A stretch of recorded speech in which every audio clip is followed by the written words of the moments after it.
Welcome to the Hot Rod Podcast with Ron Foreman and Brady Wright. We're the guys who eat, breathe, and live cars. Ron is the president and founder of the Rat Bastards Car Club and a longtime builder of awesome hot rods. Brady is the founder of the Idaho State Hot Rod Hall of Fame, a producer of car shows all across the Northwest, and the builder of the only rat rod ice cream truck in the state. Hi, everybody. Today's show number 476.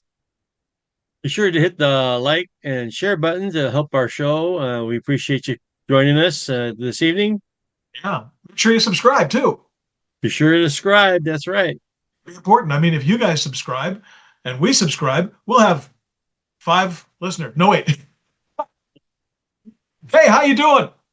I'm not feeling too well tonight. Sorry. You know what? It's okay because you look great. You look marvelous. You're a good actor. I don't think I'm going to win any awards, but hey, it's as good as it gets. Hey, so tonight we did kind of a fun thing. We did kind of a fun thing tonight. We over the last several months, we've had 14 or 15, I've lost track now. 14 or 15 different car clubs, representatives from car clubs on here. A lot of local clubs, a couple of national clubs. And the concept, the topic was, how are car clubs and car groups dealing with young rodders coming in, and are they being welcomed? Because our hobby has been going on for, quite a number of years. I mean, hot rodding started in the 20s and 30s, but really since the 50s and 60s, car clubs have been a thing. But a lot of clubs are kind of heading for aging out. And new hot rodders coming in, maybe they're not as familiar with some of the older classic cars as they are. Maybe they have different kind of cars that they like. A lot of the younger folks don't have a budget for something really slick. So we were asking the clubs, what do you do when a younger hot rodder comes to one of your meetings, comes to one of your events? How are they treated? What's your philosophy about perpetuating the hobby? And we got some pretty interesting answers, didn't we? Yeah. It's a lot of people don't even know. They hear about a car club, but they don't know what a car club is, what's entailed, what's the responsibilities. Even if they want to even try and be a member, they could just want to hang out for a while and just experience it, and then maybe that may sway them to either join or be part of it. And even if they don't, that's fine too. Just that's cool. Also found that, and this isn't new information, but a lot of clubs, there are very, very different types of car clubs. Some of them are social organizations where people just kind of get together and hang around the garage and do stuff. Others have a lot of rules, regulations, officers in the club, what am I trying to say? Prospect years and certain things that you have to do. There's clubs that specialize in particular marks, like all Chevy clubs, all Mustang clubs and stuff like that. And for those types of groups, the ones, if you're one of the guys, one of the clubs we talked to over here was a club called the Late Great Chevy Club, and great bunch of guys, headquartered in Spokane, but they were all around this whole Inland Empire area. And obviously, with a name like the Late Great Chevy Club, concentrate on Chevys. So I think if you drove up with a Ford, they might welcome you, but they wouldn't necessarily solicit you to join the club because you don't have a Chevy. That's a separate kind of a thing. Doesn't mean you wouldn't be treated well at one of their events, because I've been to some of them and they're nice guys. Mm-hmm. But there are clubs that have more of an open membership. Like, we don't care what you drive as long as it's older than 1970, for example. Okay, that's a classic car club. Actually, the definition of a classic is 25 years old or older. And that's scary because that's 2000. That's scary. That is. And an antique, is 50 years. Well, that's 1975. That's an antique. Ron, you and I are antiques. Crazy. But there it is. And, for people who've been in the car business for a while, the car hobby for a while, something, I'm gonna just pick 1990. Older than 1990. Sure. Has the cachet of being a classic for us, but a 25-year-old car these days is 2001. That's crazy. It is, but if you're 25 or 30 years old. That Yeah. may be what you can Yeah. afford. That may be Yeah. a young person with a family, maybe. Money for hobbies a little tight. Hey. Yep. Maybe that's what Especially they right got. now. And if somebody shows up with your, Isuzu or something, and they're interested in, hopping it up and lightening it up and having some fun Sure. with it, maybe racing. And I don't want to, I don't want to discourage those people, you know. As they go along, they might end up, buying something a little older, a little different. We've all had many, many cars, in our Oh yeah. lives, and Yeah. there's no end in sight. Limited only by how much space you have to store them. But Oh, sorry. we found from some of the clubs that a young person coming in might have been welcome. Hey, glad to have you at the show. Glad to have you at the cruise in. But if you really want to get involved in the club, you gotta get yourself a classic. Sometimes that's hard to do if they don't have the Yeah. money. Um, and then there's other clubs. Now, I remember we talked to the Pharaohs. Bruce Stern was a great guy to have on the show. Yeah, it And was. the Pharaohs, local, Pharaohs is one of the oldest car clubs in existence, and they got chapters all over the place. And Worldwide. yeah, Worldwide. internationally, Yep. like you say, and they have some very specific rules that they've decided on that they're going to operate on. They have a probationary year, and they have certain types of gatherings, and there's Yeah. officers, and there's a lot of structure. For Yeah. some people, They're that's really nice. exclusive. Exclusive club. Yeah. It can be, but for some people, that's exactly the kind of club they want. And if that's Sure. you, then they're a great organization. Um, we we had Ann Carl was one of our guests. She's one of the talkers for the Rockstar Wheelers, which is a high wheel, off-roading kind of club, monster Right. trucks basically, Nice and gal. Yep. nice gal and lots of fun. If Yeah. you go to if you go to Hmm. a car show and somebody shows up with a monster truck, or you just go to a show, big show, people stop and look at those things because they're unusual and Yeah. kind of cool. Now, not Hmm. everybody can afford one, but No. you can build something maybe, and that's a Yeah. style. Lowriders is another thing. Yep. There's Family Ties is a group that's in the Pacific Northwest, great bunch of folks, and lowriders is a particular type of thing, and there are kind of unspoken rules about what you can build if you got a lowrider. You Yeah. got a 63 or 64 Chevy Impala, you're in. You're in. but You're in. but yeah, but it's very different. A lowrider cruise, low and slow. Um, a hot rod cruise, you might be out there, pushing the limits. Just depends on what kind of thing that your club is into. But I know no matter what kind of a club you have, if a young person or a new person, even if they aren't young Hmm. necessarily, Hmm. shows up at one of those events, how they're received Right. is everything. It's Hmm. everything. I'm going to ask you a question. Cast your mind back to when you first got involved in the hobby, and you might have been really young, but let's just play with that for just a second. I know you were really young, but when you got involved, were there people that you looked to as mentors, or people that you wanted to emulate, or groups that you wanted to be a part of? Um, and when you went to those places, how were you received? Were you encouraged? Were you put off? I mean, I don't know. I was never looked down upon at all. They told them about my car, and then I was admiring their cars, and it was quite open. This kind of open. It was never any deter, they were never deterring me from uh, coming around or Yeah. hanging out. In fact, they invited me to one of their meetings or something like that.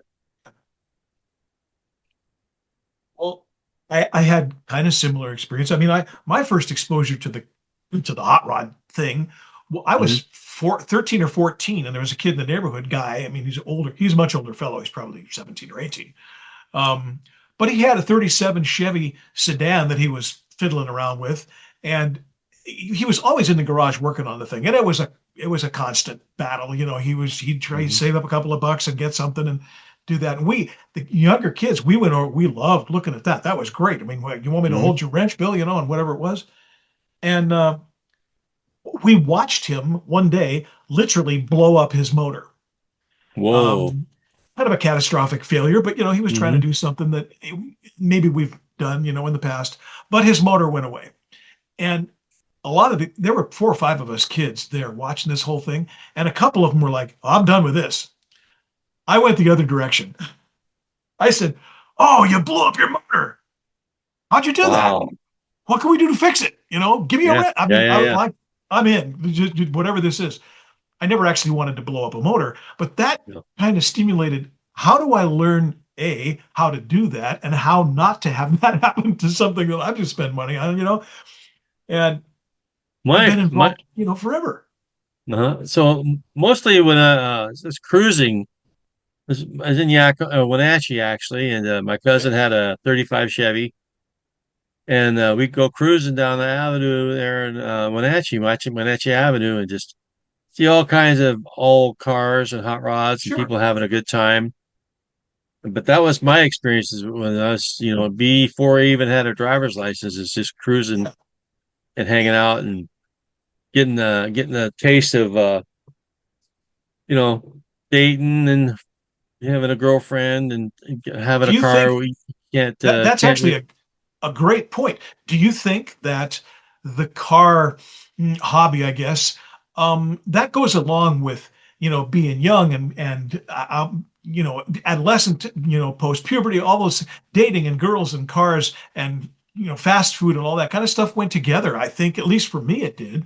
Well, I couldn't Um, afford a new car. I just have to find yeah, an old junker and fix it up a little bit at a time. yeah, It's yeah, fry cook at the little Pedros. And make a little bit here yeah, and a little bit there, yeah. and just work on it, fix it up. I didn't care if it was And that, primer. It's my car. I'm cruising in my car. It's fun. sure. And the people that you saw, just like, I mean, me and I think everybody else probably had similar experiences. The people that you saw were in the same situation that you were. And, you all maybe A lot of them. shared, I tried this, I tried that, I learned Yep. this, I learned that. We went faster because of this, blah, blah, blah. And that sort of built a camaraderie among Rapport, people. sharing information with each Yeah, other. yeah, Yep. yeah. And I think, I don't know about you, but in today, we're the we're the old guys, we're the experienced guys. And when younger folks come in, I hope that we are welcoming in the same way, Oh yeah. to Yep. them. I mean, not you and me, but people in general. Because as well, for people from most of the clubs that we talked with, they said the hobby is going to continue if we make the younger people or the newer people welcome. If we don't, they're going to go do something else. I don't know how to work on a Honda or a Toyota or Mitsubishi. Yeah. Sorry, I maybe there's somebody they thinking, what do you call it? Um, what's the word? I'm gonna have to edit this. Oh no, we like Um, fumbling around. That's much fun.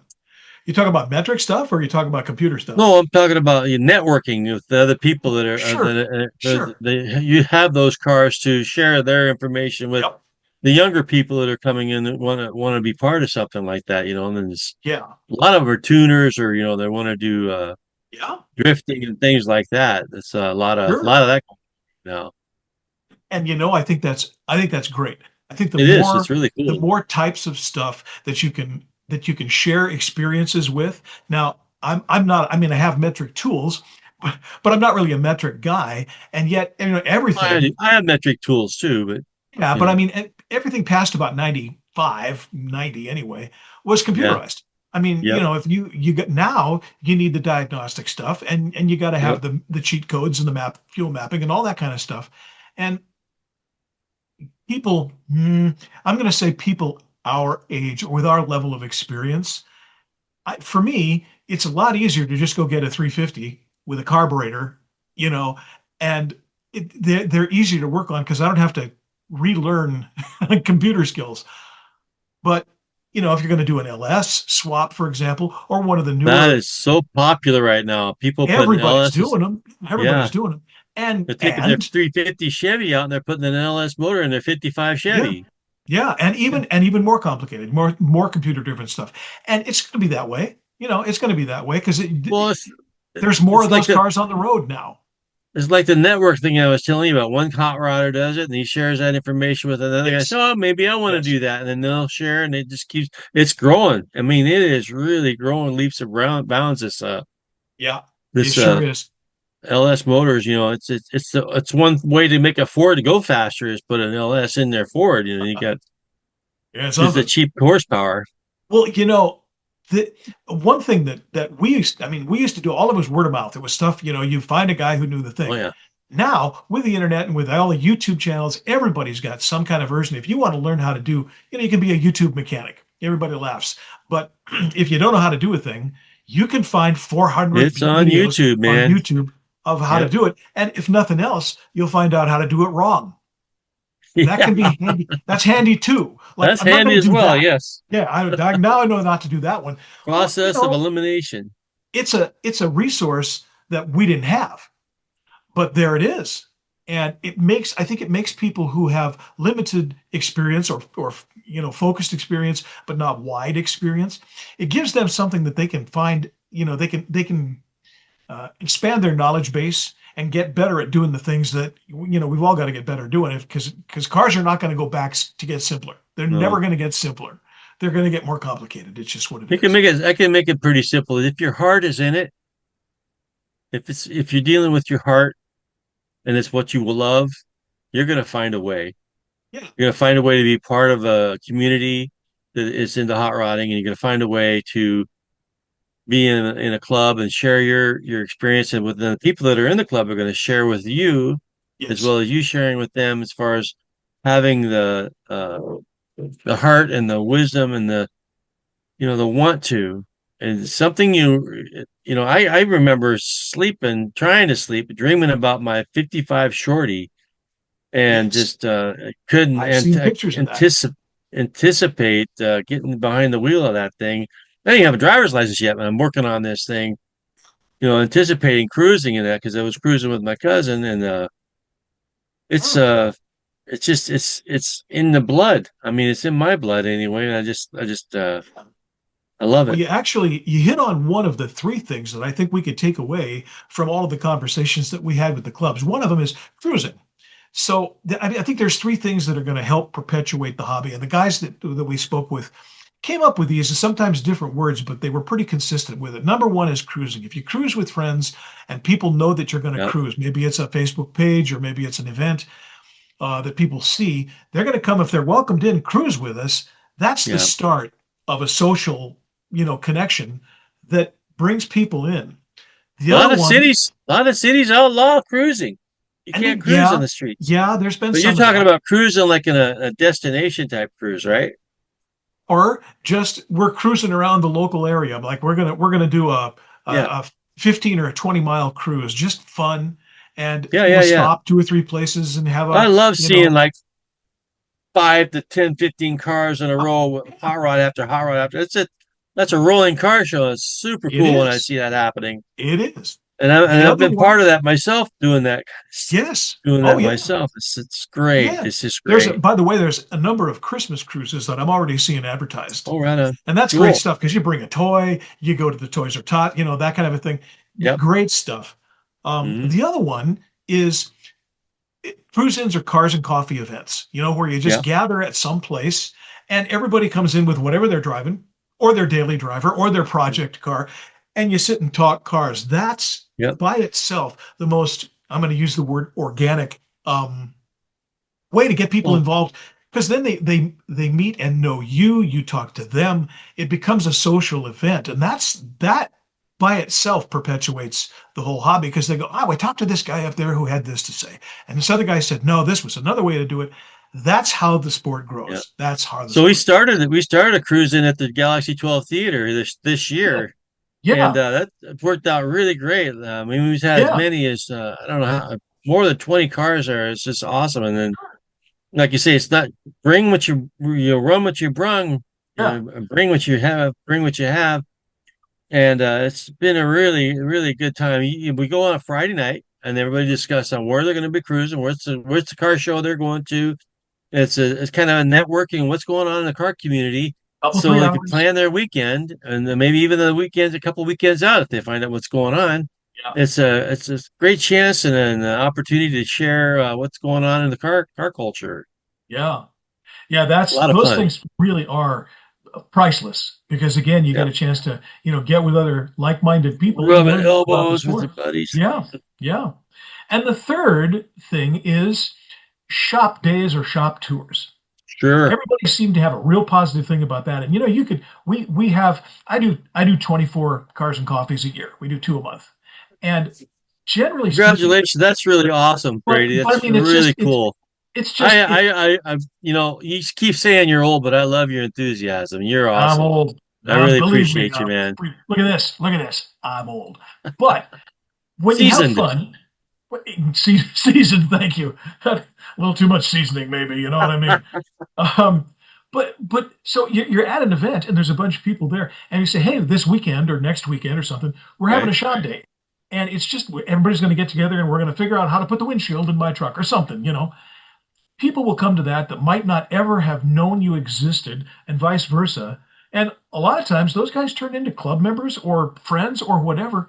And that's networking at its most basic and organic. And a lot of the Opportunity to learn something about putting the yes, window in. yes. And a lot of the clubs that we talked to had that to say. They love shop days, they love shop tours. Although I guess I make a difference or a distinction between a shop tour and a shop day. Shop day means we're going to bend some wrenches and get dirty. Shop tour is look at how cool my garage is, which is fun. I'll get that. That could be fun. And Check maybe you're out your going to, man cave. yes, you're going to throw out some food. Maybe have some snacks. There's nothing wrong with that. I mean, Nope. besides, I've done a couple of garage tours, not at mine, but I mean, I've gone to some tours Yeah. and you see, wait a minute, you got this tool over here. I've never actually worked on an English wheel. Show me. Let me see. Uh-huh. Oh, and now you learn something that you might not have ever had a chance to see. Um, one of my friends locally has got a couple of sheet metal brakes, and they're actually pretty cool. They I are. never, I mean, I know what a sheet brake, a brake Hmm. is, but I never actually used one. And he and I went over there and made the doors for my ice cream truck. Oh, I'm right gonna on. I'm going to generously say I helped, but helping consisted of me of stomping on the brake. He basically Sure. showed me what to do. But it was really cool. Now I understand more about that kind of thing, and it leads you to maybe I can do this. Where you never might have Hmm. had farm it out to somebody. No, I can do it. I just need the Yeah. tool. Yeah. So Eastwood is a good yeah, contact to get the shrinkers and stretchers yeah, and yeah. wheels, welders, all kinds of stuff. Oh yeah, bead roller. That's another one. Yeah. Oh yeah. Really? Yeah, that's kind Yeah. of cool. We can do that. Make a flat piece of steel stronger. And kind of pretty. I use my knee a lot building my car. My knee and Yeah, trees, yeah. whatever I could find. Yeah, yeah, yeah. Well, and body hammers too. Oh yeah, I got those. I remember taking the trip in your car across the mountains, and the wheels were rubbing on the side of the body. That body hammer fixed that real quick. We're in a Custom by gas, Crunch. yeah, we're in a gas station, and Ron's pounding on the side of his car with a hammer so that the wheels have some clearance. Pretty good field expediency. Well, one of the things that I want to sort of finish up with, I guess. First off, I want to thank all the clubs that we spoke to. I mean, Absolutely. I have the list. I'll probably run it down here underneath once we get done and I do the editing. But they really, gave of their time and their knowledge, and it was wonderful to talk with all of them. We should do a series like that again next year. We got some things coming up. Absolutely. Pretty exciting. Part two. But Part yeah, two. See where they're at. absolutely. Um, and then I also want to say nice things uh, about the people who sponsor the events that we Oh do. yeah. Hmm. Your theater. Who are the guys that let you come into the theater Friday Galaxy night? 12 Theater. Galaxy 12. Galaxy. See, Yeah. they don't have to do that, but they did. And they gave you a place to meet and perpetuate, Sure. and they're getting something out of it too. I got to say Hmm. nice things about Killer Burger up in Hayden, Oh yeah. Idaho, and Cascadia Wood Fired Pizza Company. Those guys are awesome. We do cars and coffees up at both of those places, and they've been really, really helpful. And there's Well, dozens you had the more. car show there. We did. We had the infestation at the Cascadia, and we're going to do it again this coming year. But I do want Awesome. to thank all of the groups that sponsor events. Comancheros Car Club Yeah. does a lot of things locally, and they sponsor all kinds of things. And there's tons of businesses. I can't even begin to name them all. But if you have a business and you want loyal customers, think about sponsoring a car event because Yeah. if they get Absolutely. treated right, they're going to be there forever. And you guys make the community worthwhile. We really appreciate it. Um, Next week, we got some fun stuff coming up, and down the line as we're heading towards Christmas, I want to mention that the single most popular show that we have ever done, and this goes back darn near 10 years, 8 years anyway, is the true story of the Hot Rod Lincoln. Everybody knows the Hot Rod Lincoln. We actually had the very good fortune of having David Dickinson, who is the compiler of the old Carnut books. There's 3 in the series. Yes. You can still get them on Amazon. And in book 2 is the true story of the Hot Rod Lincoln and the resurrection of that thing. If you've heard the song, a lot of people think, oh, it's just a car song. No, there was the car. And the guy that wrote the song originally owned the car. And That's a great story. we get Great more story. feedback on that particular show than any other one we do, which is Yeah. why we do it every Christmas. It's kind of our Christmas present to the car community, and we'll be doing that one in December. So stay tuned to the channel for that one. If you want to see the older ones where we've done it before, you can do that too. But Yeah. we'll see if we can do They're cool. a newer version of it this year. I got a new Santa hat, so we'll do that. It's good. Yeah. So once again, thanks to the car clubs, and thank you, sir, for being my co-host in all these years. We've had a lot of fun doing this. We've had a lot of fun doing this. This is fun. It's good stuff. And next week, more from the Hot Rod Podcast. So thanks for watching. Thanks for subscribing. Thanks for listening, and thanks for being Hot Rodders. Thank you.